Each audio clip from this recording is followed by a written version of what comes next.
From Washington, this is VOA News.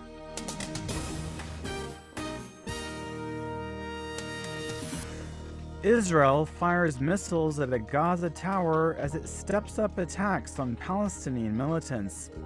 And the United States says it did not pay a ransom for the release of a kidnapped journalist.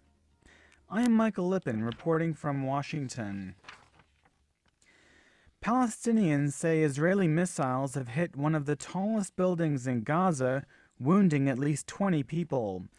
The Israeli missiles struck the 13th-floor tower before dawn Tuesday, following Israeli warnings to residents that an attack was coming. In recent days, Israeli forces have destroyed several large Gaza buildings suspected of being used by Palestinian militants who have been firing rockets indiscriminately at Israel for more than a month. Gaza militants fired at least 120 rockets and mortars into southern and central Israel on Monday. No casualties were reported. Authorities in Gaza said retaliatory Israeli airstrikes killed at least 8 people on Monday.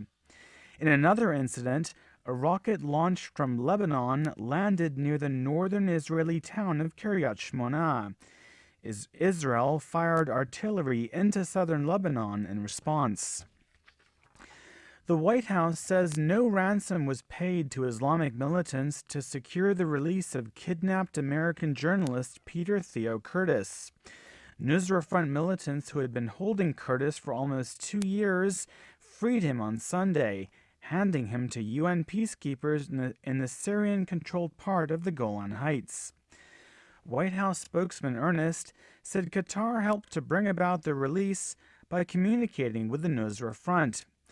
He said Washington asked Qatar not to pay a ransom for Curtis, in line with long-standing U.S. policy.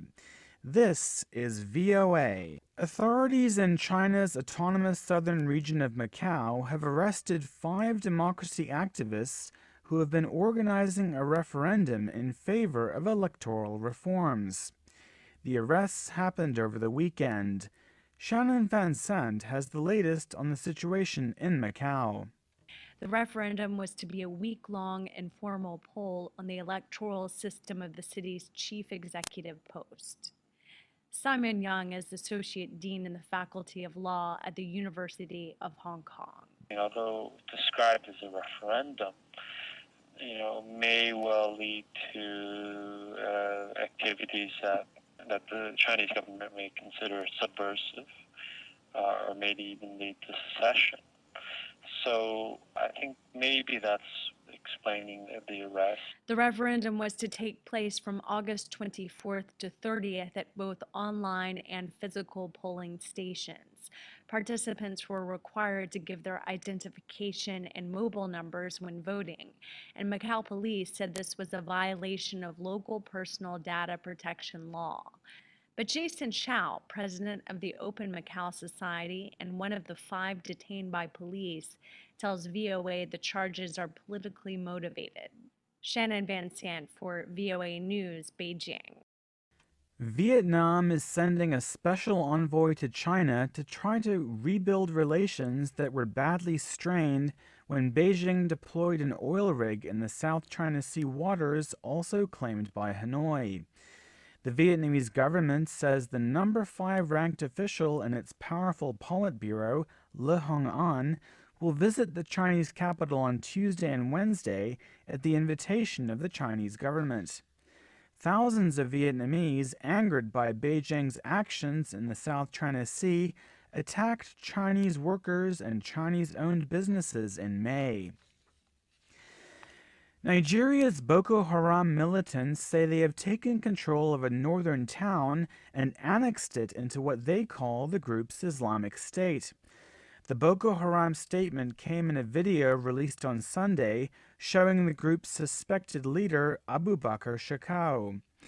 In the video, Shekau says Boko Haram has seized control of Goza, a small city in Borno State near the border with Cameroon.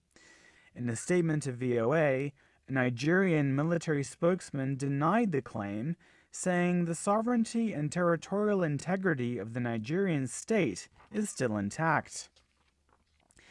Ukrainian President Petro Poroshenko has dissolved parliament and called for early elections, 1 month after his ruling coalition government collapsed. Mr. Poroshenko said Monday new parliamentary elections will be held on October 26th. The Ukrainian president also expressed serious concern about what he said are Russian military incursions into eastern Ukraine. Ukrainian officials said Russian tanks and armored vehicles crossed into southeastern Ukraine on Monday, bearing flags of pro-Russian separatists. That's the latest world news from VOA.